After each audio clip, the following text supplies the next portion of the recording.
Good morning or good afternoon, depending on where you're joining us from, and a very warm welcome to this FM InFocus webinar.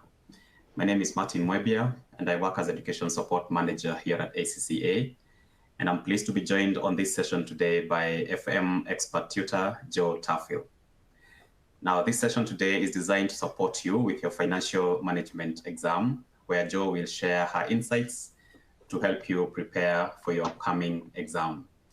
This webinar will cover the December 23 examiner's report using some technical examples, as well as some useful tips which further help you during exam preparation.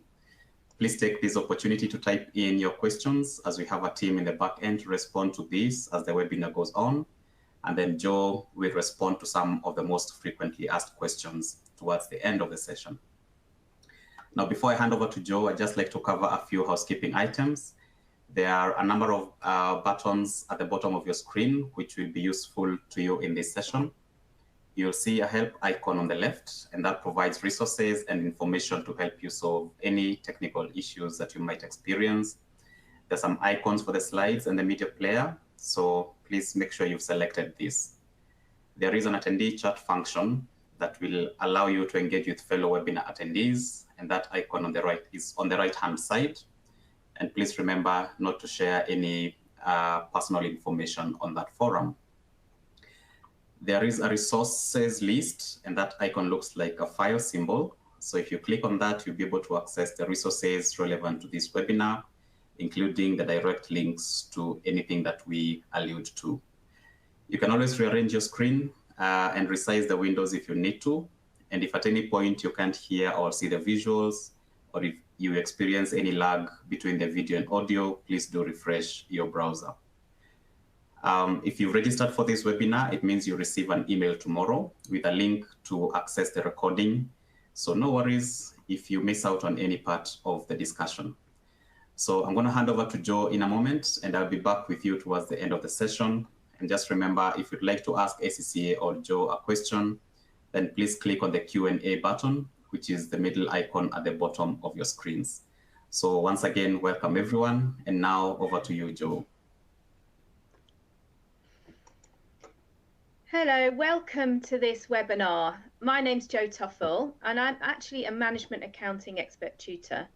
I've taught on ACCA courses for over 20 years, and I'm very passionate about supporting students.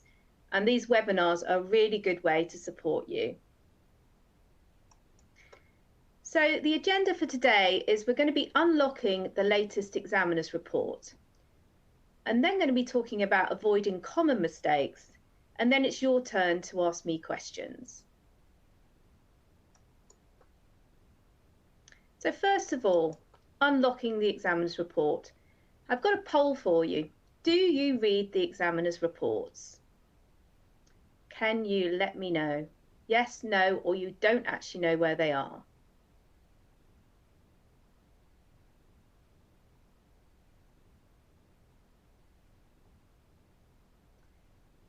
Have I launched the poll yet? I'm just checking. Yeah, good. There's a delay.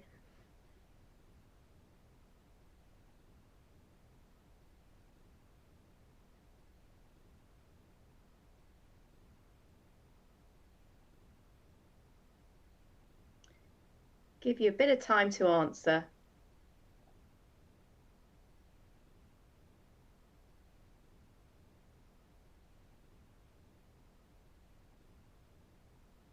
Hopefully you're able to have a go at these polls, because there are a few of them. Just going to wait for a bit longer to make sure you've all answered.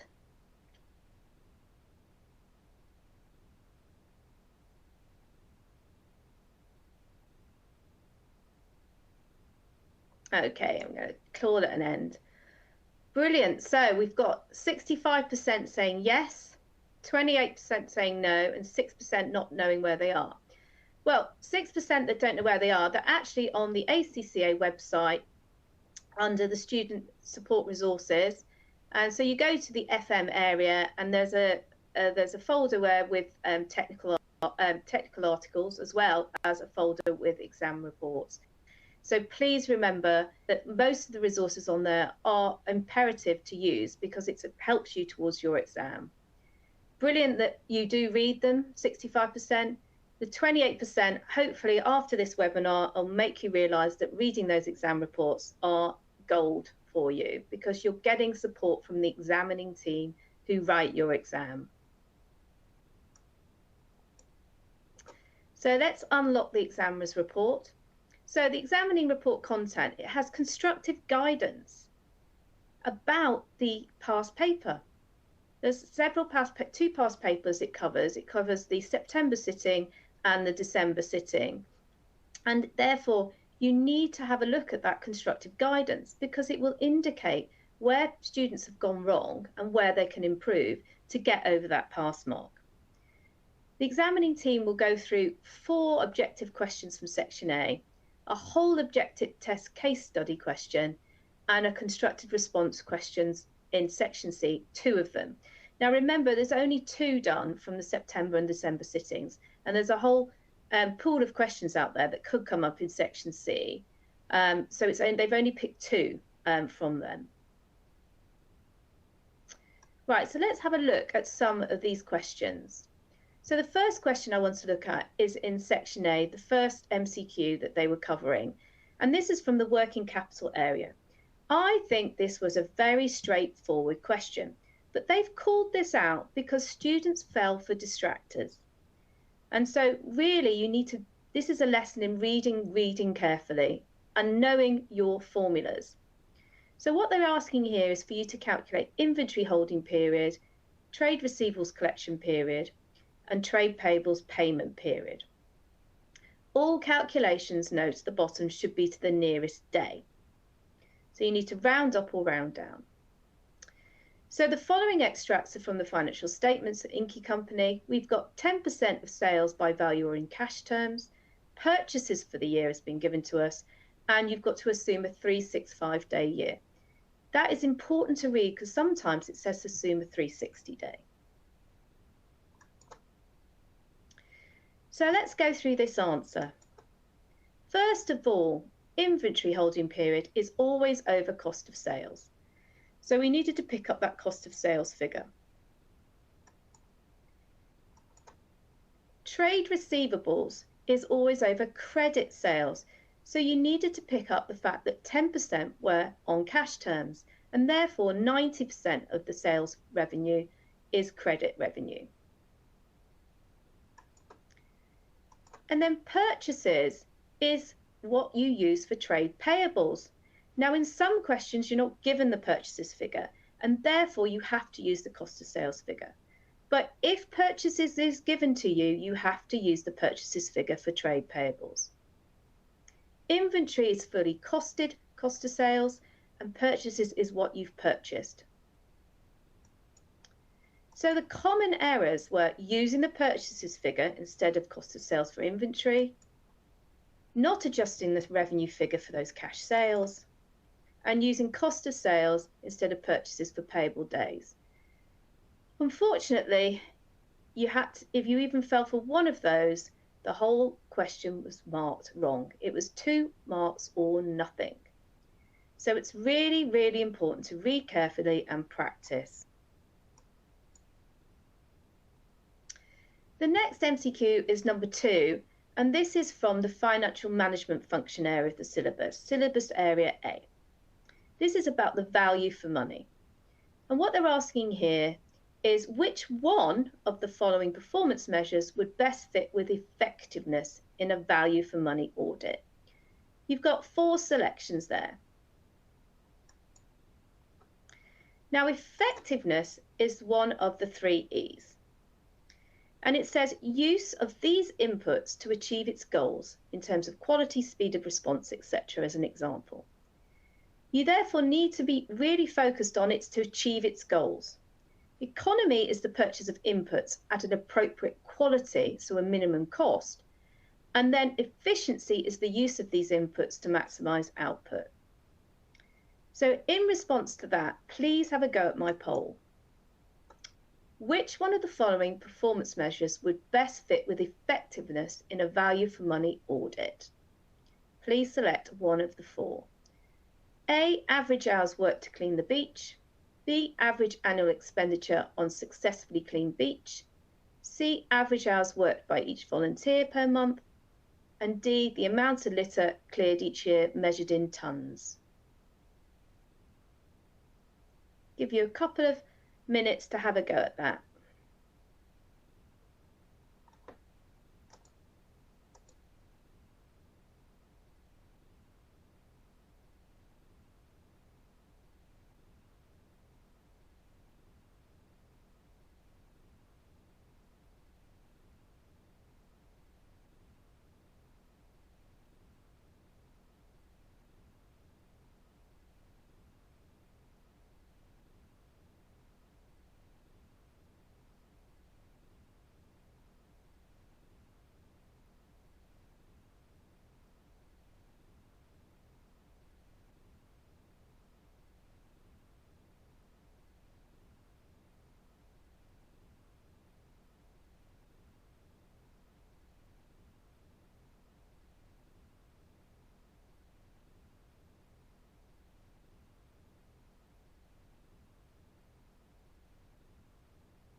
Okay, I think I've given you all enough time to have a go at that one.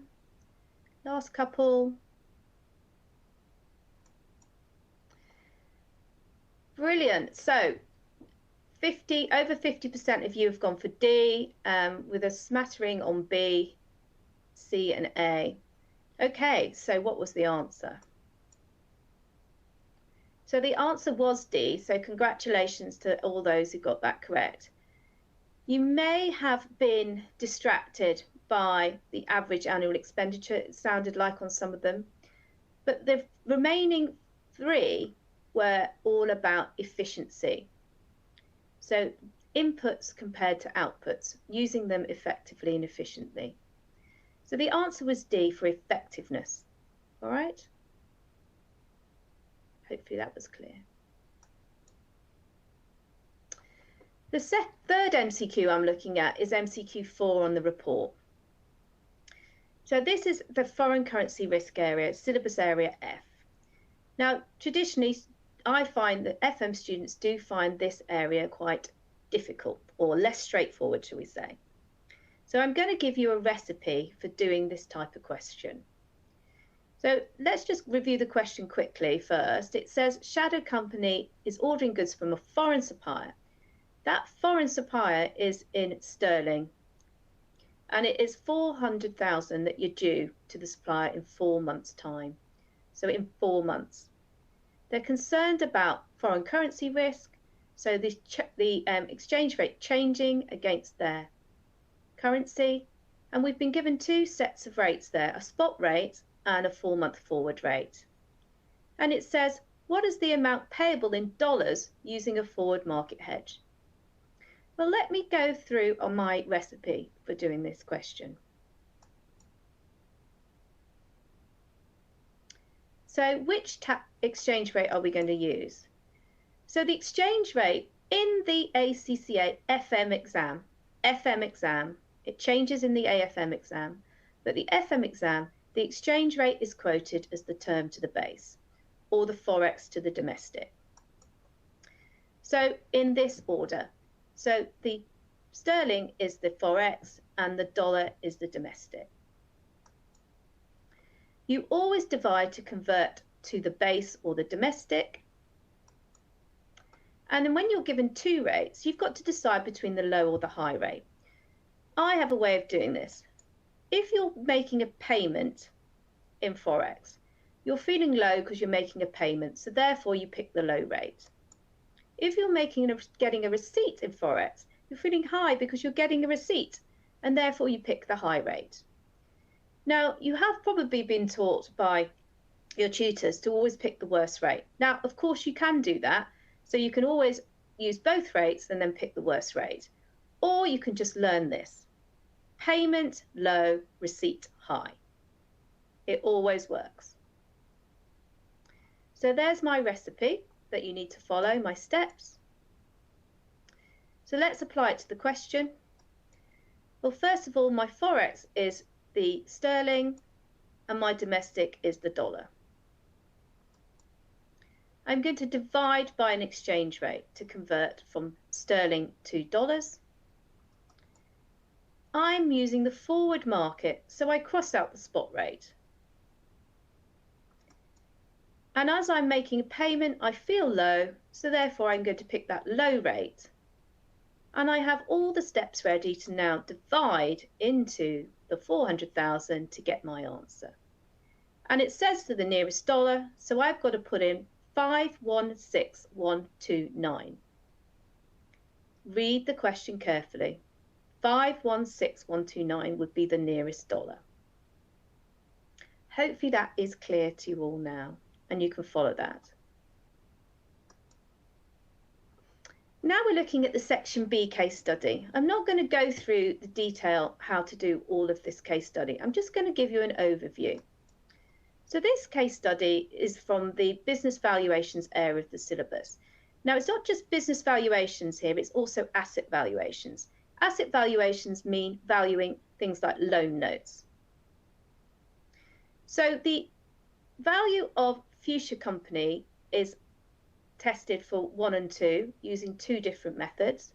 And then you've got a market value of a loan note. And then you've got 2 discussion questions. So the first 3 are calculation.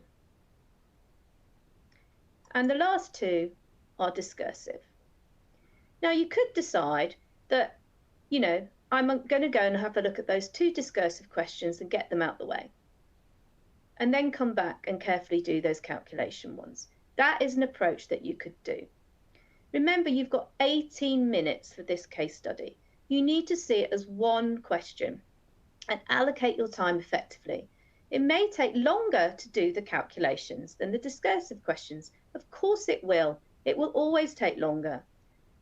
And so you need to think about saving time by doing those discursive questions and coming back and using the remaining time for the calculation questions, so that you're not rushing them, trying to do them in the time that you allocate per MCQ.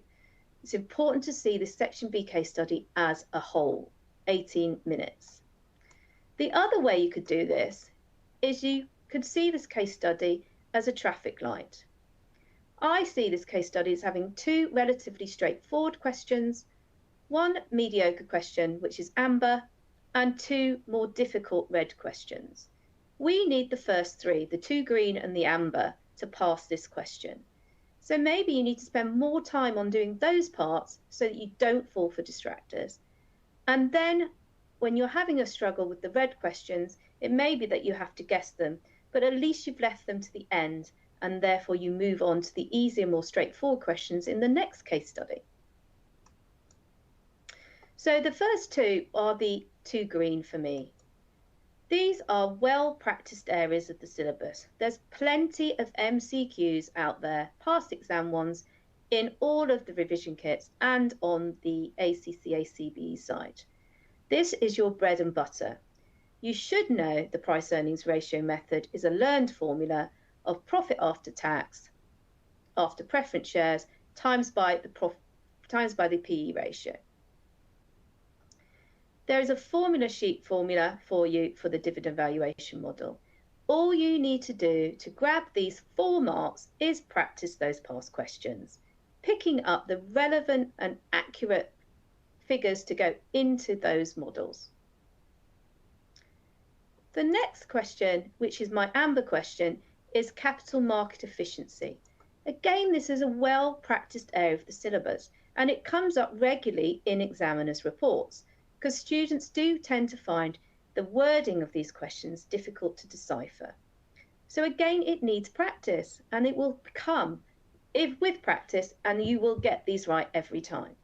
Remembering there are 3 forms of market efficiency: weak, semi-strong, and strong, and they're all dependent on types of information available. You need to learn also the definitions, and how the analysis is done in each of those. So weak is linked to technical analysis and chartist techniques. Semi-strong is linked to fundamental analysis. And strong form efficiency is where all information is known. So go and learn those theory behind each of those forms of efficiency and the techniques that are used by investment analysts to predict what's going on with the exchange, not the exchange rate, the share price. So really important because it comes up in most examiners' reports, this area. These are now my two red questions. And this is why, because valuing debt instruments needs practice. Again, there's a recipe for that. It's a stepped way of doing it. Students get confused with calculating the cost of debt and then reversing the formulas to calculate the value of debt. So therefore it needs practice. There's tricks. And there is a topic explainer video on this that you'll find in the ACCA website and on the YouTube site. And this has been done by me. So hopefully it'll be very clear and it will be a way of making sure you understand this area. Number 5 is also an area where students just don't revise. There is a behavioural finance technical article on this area and a podcast. You must read that, fully understand it, and then you will be able to get these 2 marks. It's worth the investment. So there we have it. That section B case study split into traffic lights. And so you can decide to do that in the best way for you to make sure you gain at least 6 out of the 10 marks and pass that case study. Now we come on to section C. Now there are 2 constructive response questions from different syllabus areas. And the full questions and solutions are going to be on the practice platform for you.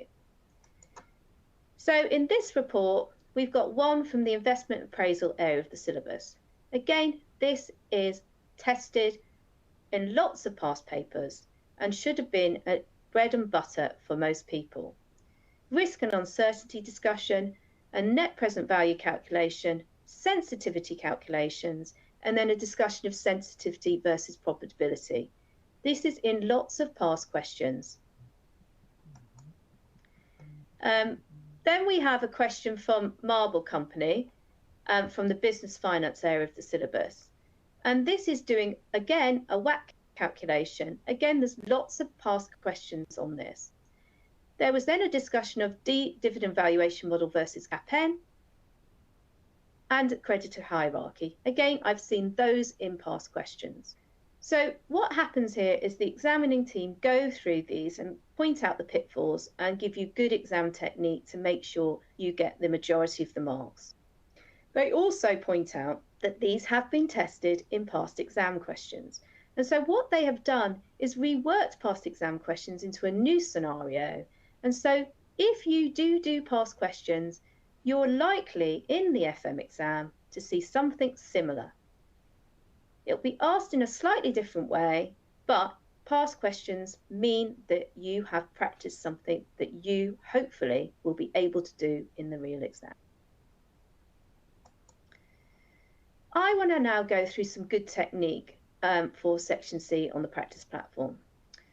Now the advice is to learn a format layout and stick to it. For instance, a WACC table or an MPV format. You need to label workings and use headings. Really important, so we know what your workings are. There's absolutely no need to write out formulas. We know the formulas. We want to know whether you do. So what we want you to do is put those formulas in the cell, using the cells as functionality and showing your workings within the cell and labeling what you've calculated. We can see what you've put in that cell, so we know what figures you've used. I want you to expand the columns and format your numbers so it's easy for the marker. You need to save time by using copy and paste and referencing previous examples or calculations that you've used. You need to highlight your answers and make sure you practice using those time-saving functions like the IRR and the MPV. I now have a short video for you to watch on this. I'm doing a walkthrough of Pulborough Company Part B. You need to now go to your media player to watch this video.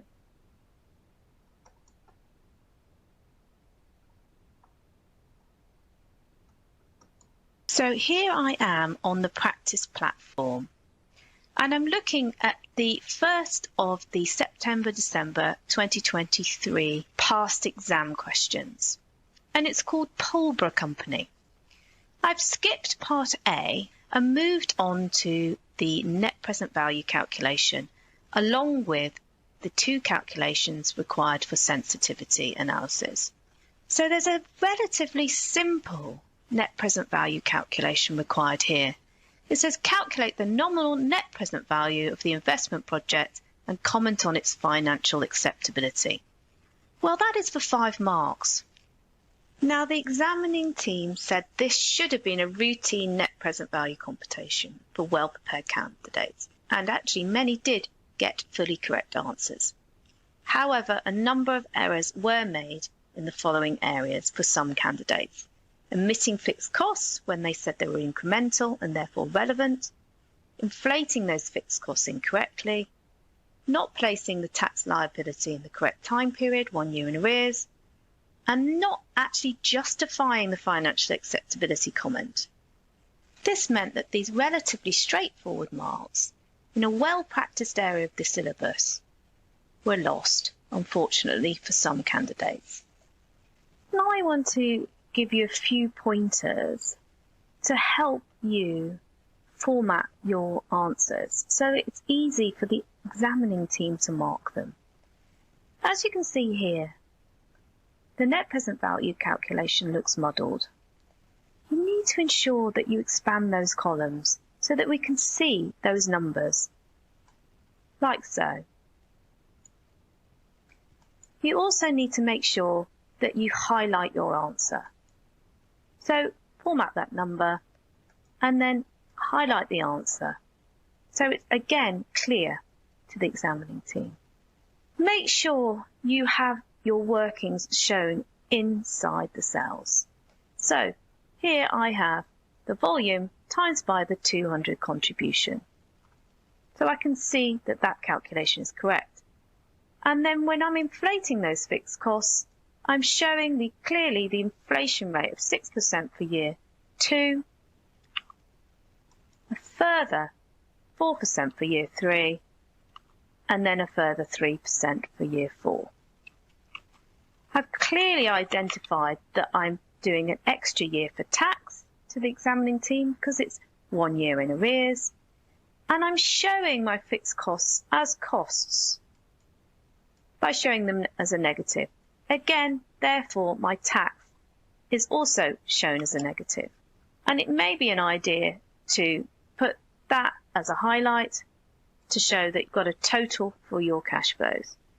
I've used the net present value function rather than using the discount tables, and I'm clearly using the 11% in that. Then I'm taking off the investment to get back to my net present value calculation. So all the workings are in the cells. I've highlighted the relevant parts, and the examining team will find it very straightforward to mark those answers. Now, for the 1 mark on the financial justification, it is acceptable to say the net present value is positive, therefore the investment is financially acceptable. It's not acceptable to say financially acceptable. You have to justify it by referring to the decision rule that the net present value is positive. Now, when it comes to part 2 and 3, do not repeat all those calculations. Simply copy and paste from above. So I'll show you how to do that. We want sensitivity to the level of contribution per unit. Therefore, we need to take contribution and we need to take tax to find the cash flows that are affected by contribution per unit. Contribution's already been calculated, so we reference up the cash flows that we need by copying and paste all the way over. You could copy those years if you want to, but not necessary. And then we need to take our tax flows. And remember, it's 1 year in arrears, so we simply times that now by minus 0.25. Copy that across. And now we have our cash flows to calculate our present value of the cash flow under consideration. Simply add one to the other, copy across. So in order to find the present value of those cash flows, we're going to use the net present value function again. So equals net present value function 0.11, which is the discount rate, and we highlight the cash flows from year 1 onwards. Remember, the net present value function finds the present value of cash flows from year 1 onwards. We now are able to calculate sensitivity by taking the net present value from above and divided by the present value of the cash flow under consideration. Make it a percentage to 2 decimal places and highlight your answer. So now we come to the third part, which is sensitivity to the discount rate. This requires us to find the IRR, because the IRR is when the net present value is 0. So we again lay out our cash flows and use the IRR function, because this is the quickest and simplest way to do it. You don't need to use linear interpolation, it takes longer if you're using the spreadsheet function. So we reference up our cash flows from previously, do not repeat. We need to now pop in the investment in time 0.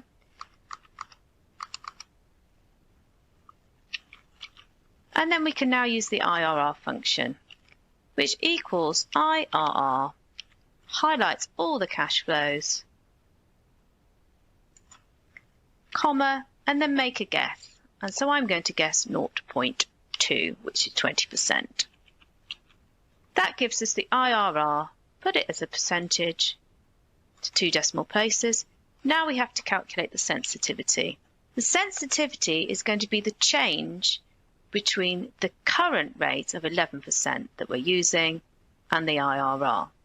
So therefore, the sensitivity is going to be 18% minus 11% over the original 11%. which gives us a percentage of 67.28%. Highlight your answer. So there we have it. I've shown you a quick way of completing this part B of the question, using referencing, copy and paste, highlighting, formatting, and working within the cells. Do not write out formulas. I hope you found this useful.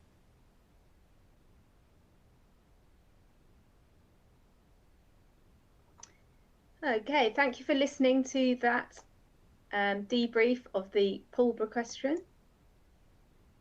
So now I'm going to look at some common mistakes and quick exam tips. First of all, the common mistake for everyone is to not understand what syllabus areas are tested where.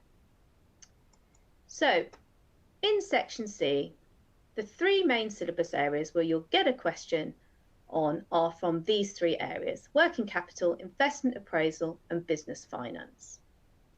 However, A and B can also be tested in some way in section C2, perhaps as a discussion question, or using some of the stakeholder ratios, for instance, that you learn in the financial management function. What is not clear, and you have to be clear on, is syllabus areas F and G are tested in section B.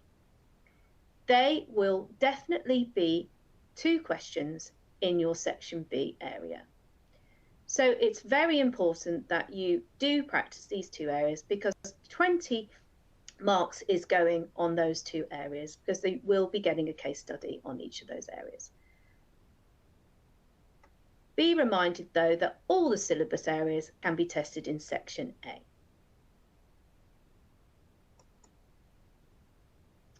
The next one is having a game plan. my game plan to this exam is to approach it as A, then C, then B.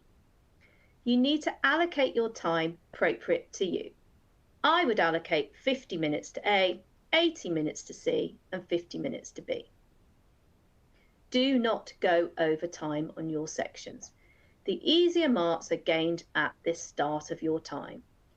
If you go over time, all you're doing is scrapping around for more complex marks, which you may not get anyway. So with that in mind, focus on the easier marks first and use the flagging technique in the MCQ area to do that. Flag any of those harder MCQs that you can't do and come back to them at the end of the time. Focus on the easier marks and not rushing through them. Do not fall for those distractors, so therefore you need to understand why the distractors are there, build it into your question practice. Don't rush through those MTQs because the distractors will mean that you fail on some of the questions which you should have got. Reread that question before you set the answers. Even if you're pretty certain you've got the right answer, reread the question. You may just spot something that you haven't done correctly. Here's an example of making sure you read the question carefully. It says here, what is the theoretical value of a right per existing share to 2 decimal places? If you don't reread that question, you may miss that per existing share comment and just get the theoretical value of a right, or you may miss this 2 decimal places. Really important. The other one says which 2 of the following are descriptions of basis risk. If you just clicked 1, then you'd get the question wrong, even if that 1 was right. So really reread again and go, oh, it's 2 I need to tick.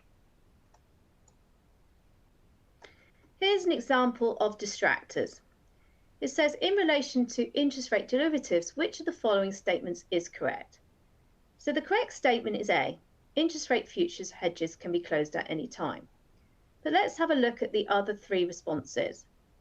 Forward rate agreements fix the interest rate on future long-term borrowing. Well, forward rate agreements do fix the interest rate, but it's a distractor, the long-term borrowing. They're not long-term instruments, so B is incorrect. C, if interest rate options are allowed to lapse, there's no overall cost to the holder. Again, that is incorrect because of that distractor. There is always a premium to pay, so C is incorrect. D, buying both an interest cap and a floor is an example of a collar. Well, at first sight, a cap and a floor is definitely a collar, but you don't buy both. There's a distractor. Buying a cap and selling a floor would be an example of a collar. So D is incorrect. So really focusing on why those distractors are there helps you really understand the topic and helps you select the right answer. Written questions are really important. So do not use bullet points, use full sentences. You will not gain a mark if you use bullet points, even if the bullet point is correct, because it's not fully explained. We need to know that you understand that bullet point. So you need to look at the verb being used in the requirement. Identify, describe, and comment, then a short sentence, not a bullet point, a short sentence beginning with the advantage of the IRR is, and then what the advantage is and why, is a sentence. So therefore you need to explain, discuss, or critically discuss, then more detail will be required. So more than 1 sentence will be required. So you need to state the point, explain the point, and illustrate the point using a scenario if asked. So I have an example of a more complex requirement here. It says critically discuss, with reference to relevant theory, the view of Director A and B on raising new finance. So there's a lot in that requirement.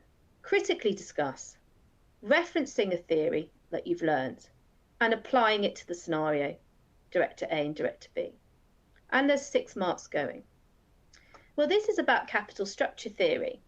And Director A is talking about Modigliani and Miller with tax. So that's the relevant theory, the knowledge. Director B is talking about the traditional theory. Again, that's the relevant theory, the knowledge. So you need to plan the answer. So the 6 points, 6 marks. Critical discussion means limitations are required as well as pros, and you must use the scenario as you're specifically requested to.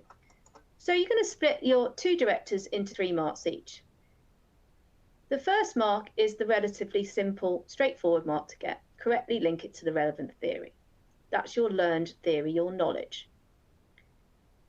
Now application marks come, where you explain the theory and why it's relevant to the view. And the harder application mark is coming up with the limitation, explain why the theory is not relevant. So we need 2 out of those 3 marks. So the 4 marks out of 6 would be brilliant. So really focus on those easier marks and make sure you write in full sentences. So now I've got a poll for you after finishing my quick exam tips. I'd like you to click this poll. The pre-March 2024 mock release date is A, 12th of Feb, B, 19th of Feb, 22nd of Feb, or no idea.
Okay, let's look at the answers.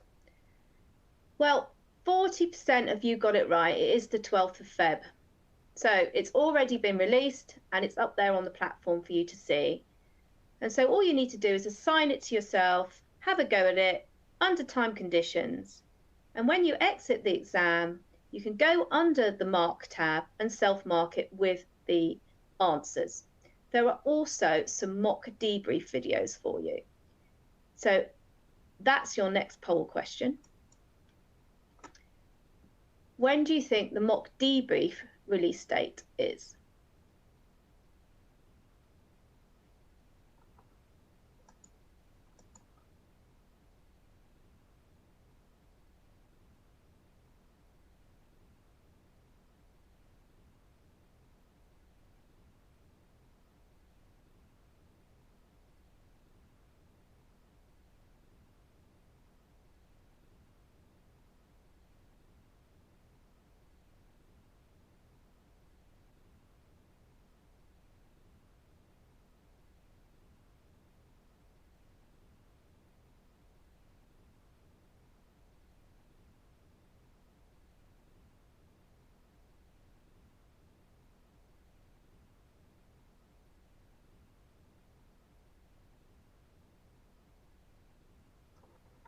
Okay. And the answer is 41% if you got that right, which is the 16th of February, tomorrow. So they'll be up on the website with a link to the YouTube site where the student resources are. And they are debriefs of some of the questions in that mock exam. There's a selection of questions from section A, 2 case studies are debriefed in section B, and both section C questions are fully debriefed. But please don't use that as a learning exercise, the debriefs. Use the mock as a learning exercise, i.e. practicing what you're going to do in the real exam, feeling the nerves, practicing your game plan, making sure that you do it under exam conditions, and then use the sample answers and my mock debriefs to mark your work.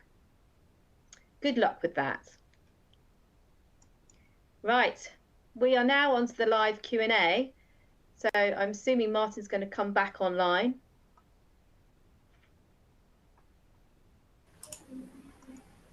Hi, Joe. Yeah, we Hi. can now pick a couple of questions. So please feel free to head over to the Q&A folder and answer some of the questions that have come in. Okay, I'm going to have a look at some of them now. Oh, there's lots of questions. Thank you for asking me some questions, first of all.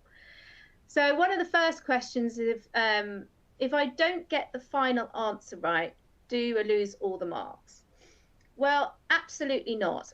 In section C, well, actually, in the MCQ sections, yes, you do lose all the marks. But in section C, as long as you lay out your answer and show your workings, the examining team can mark those workings through to your final answer. And the own figure rule mark then applies. So, for instance, in your net present value calculation, if you do the inflating wrong for your sales or your fixed costs, those inflation marks will be lost, but they will flow through to your final answer and you'll pick up the MPV mark for doing the MPV correctly with the correct discount rate. Also, any tax implications of those errors will also be picked up in your tax calculation, so you'll get that as an own figure rule mark. So anything that flows from that incorrect figure will be followed through and you will be given a mark. So hopefully that is clear, as long as you don't just put a figure in and you show your workings. So if you calculate your tax by just putting a figure in from your calculator, that will not be given to you. We need to see that you've taken those incorrect figures, i.e. the contribution, and times it by the tax rate, and therefore that will become a follow-through mark. So beware of putting figures in from your calculator. Use the spreadsheet functionality. Okay. Then it says, there are so many formulas to learn, I get muddled. What is your advice? Oh, yes, there are. There's lots. Now, there's lots of formulas on your formula sheet, but there's also lots of formulas that you're expected to learn yourself. And the best way to do is to combine those two, I think.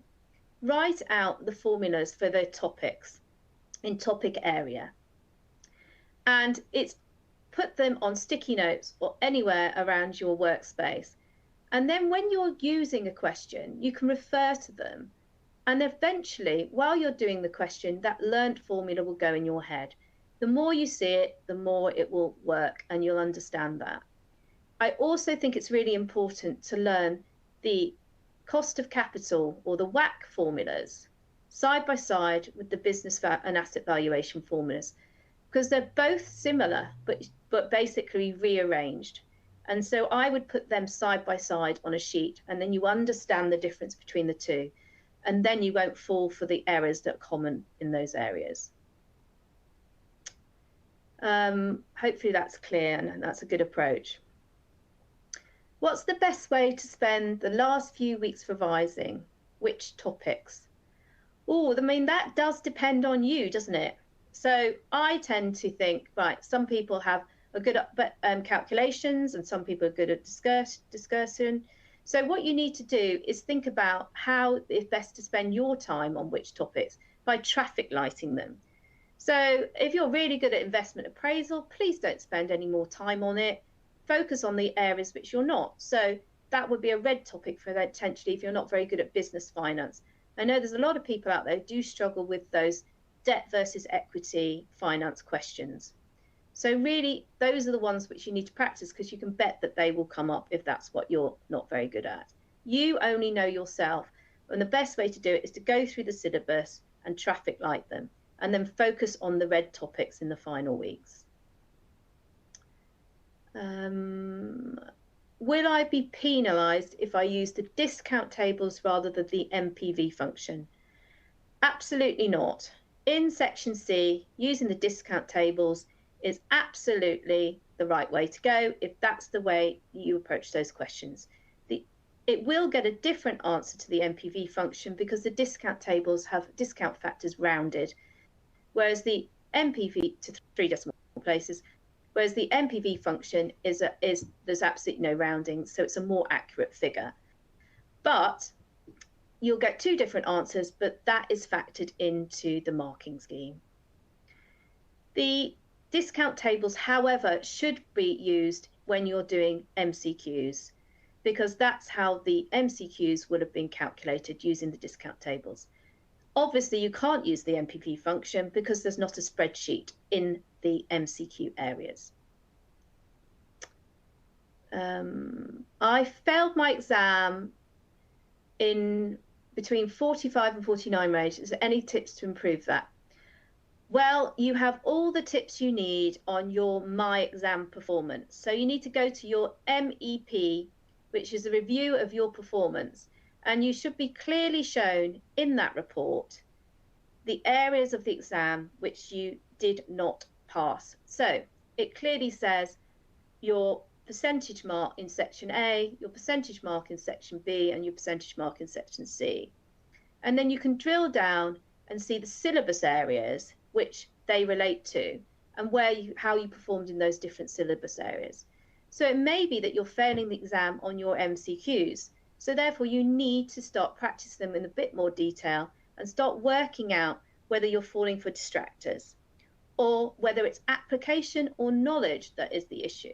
It's clearly identified.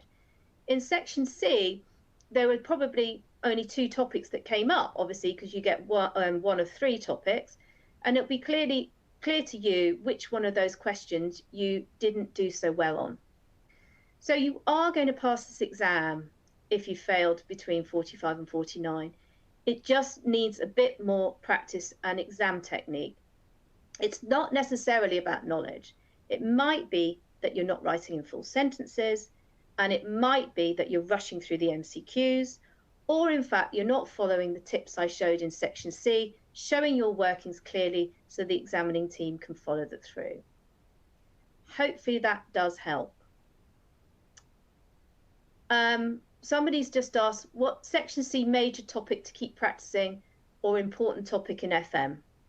I'm sorry to say, section C, it's all important. Those topic areas which I told you, you're just going to get one of those, and they're all important. So you need to keep practicing those 3 main topic areas. There's lots of past questions to do, and repeated practice works. Important topic in FM, they're all important, I'm afraid. I'm not going to be able to tell you that. Is the study hub enough to approach FM? And I think I saw one earlier which was about using the Kaplan kit. But anyway, study hub enough to approach FM. The study hub has all the resources you need to get through this exam, but you need to use it in conjunction with the practice platform, making sure that you sit down and do those questions to time. So yes, the resources in the study hub are all there, cover the whole syllabus, and they have quizzes, they have question practice. But once you've gone through the basics and done some practice, you do need to make sure you go onto the practice platform and simulate the real exam.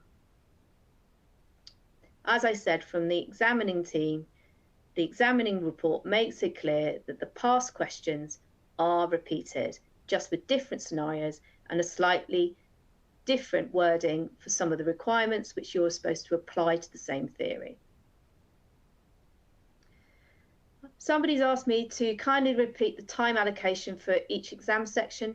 So the time allocation, I would say, is section A 50 minutes, section C 80 minutes, and section B 50 minutes. Do not go over time. If you're doing the harder questions towards the end of your time, you're not going to get those marks anyway. And so it's better to move on to your next section and pick up those easier, straightforward marks, which will enable you to pass the exam. We just need 50%.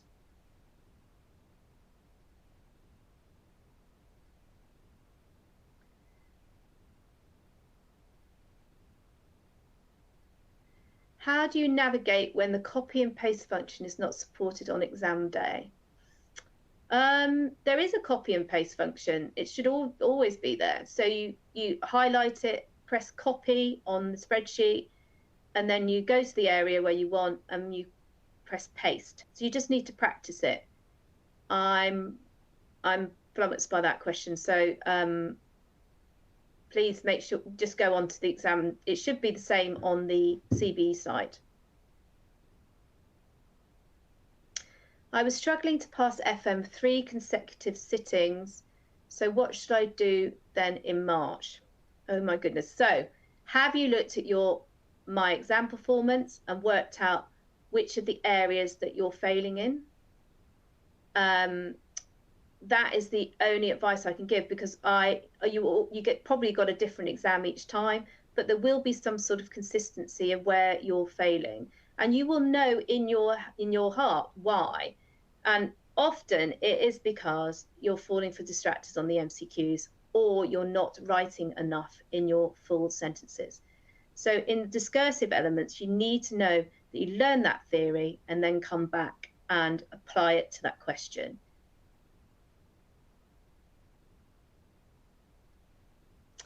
I'm just trying to make sure I've gone all through these topics. So I've got one here that they've got dyslexia, so they struggle with section C questions. I mean, I've also got any pointers for people who struggle with long questions, section C questions. So there's, I'm very sorry that you have dyslexia, and I really hope that you've applied for an extended time in your exam, which you should be able to have. And yes, I understand when there are long section C questions, it's very difficult to read them through and ensure that you've picked up everything, especially if you have dyslexia. So the approach to that, and in your revision, would be to practice looking at those questions and using the highlighter function. So you can highlight parts of the case study in different colours, which can relate to different parts of the question. So for instance, if it's a discussion question, often the discussion question is only about the paragraph at the end. Yeah, that's what you've seen before.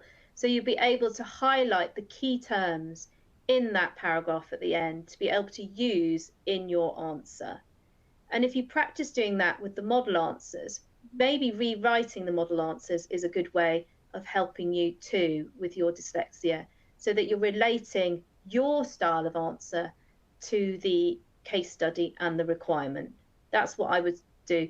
I wouldn't look at the model answer and think that's what I've got to come up with. I would look at the model answer and rewrite it in a clear, explained sentence in your words. And that sort of learned approach will help you with the discussion questions. I think we're at the end of our time now. Thank you for those wonderful questions.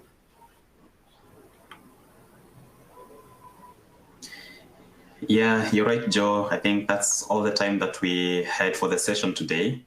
So many thanks to you for those many insights and pieces of advice that you've shared. We do hope that the students have found them very useful. A big thank you as well to the attendees. Thank you so much for your engagement and your time.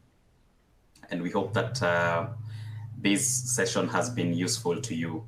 So a quick reminder that you will get a link tomorrow with how to access the recording of this session. So in case you'd like to listen over to it, listen over again, please know that you'll be able to do that on that link. Another reminder that the resources that we've been referring to are on the resources tab. So the pre-March 2024 mock and debrief support, the links to the examiner's reports and technical articles, as well as the topic explainer videos are available. And we have refreshed this. So please ensure that you refresh your browser to get the latest resources. So thank you so much, everyone. We wish you the best of luck as you prepare for your exams. Thank you and goodbye. Bye.